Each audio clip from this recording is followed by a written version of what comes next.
Hello, my name is Robert Thomas, and for this music project presentation, I chose Morgan Wallen. Ever since he came out in 2014 on The Voice, I just kind of fell in love with him.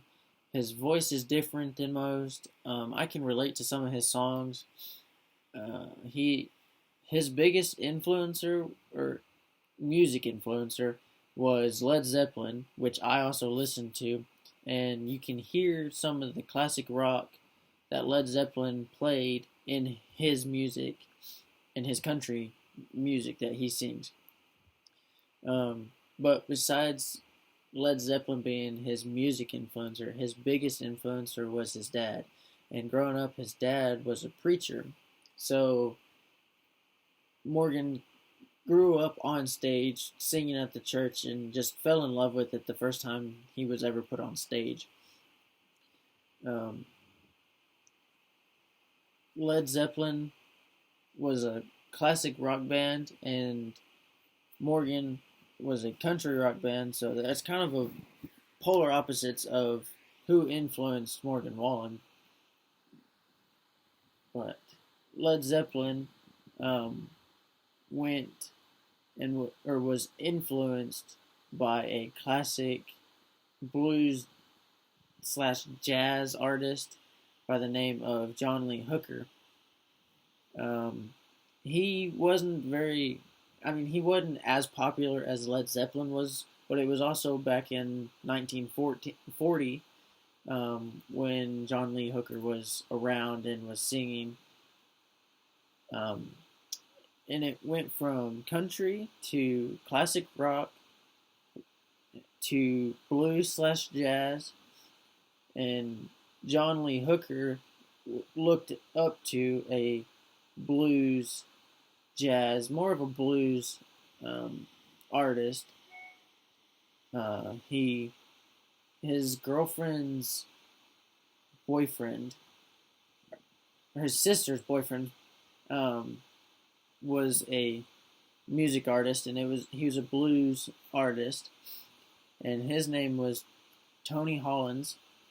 He wasn't ever very popular there, so I couldn't find a whole lot about him, just because he only had a few songs and he only was playing music for a few years. So there was kind of a big gap of trying to find something about Tony Hollins, but I did.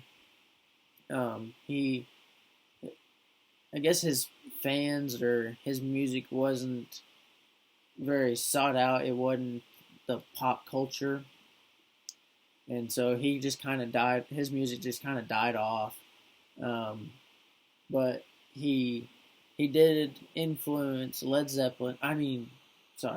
He influenced John Lee Hooker, and John Lee Hooker was the influencer of Led Zeppelin, and it all goes back to Morgan Wallen.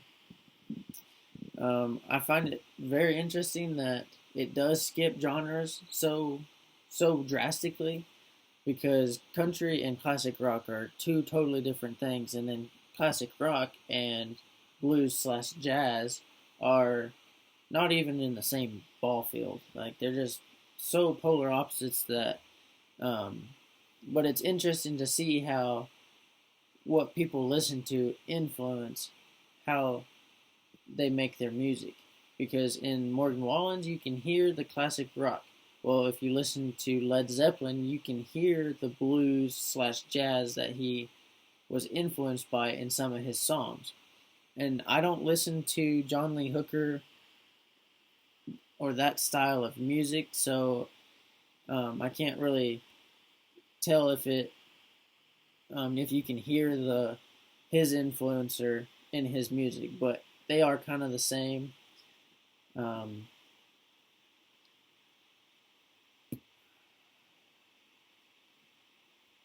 Morgan Wallen's music came to what I know today as just the classic country with a little bit of rock in the background, and I've fallen in love with all of his songs that he's made so far.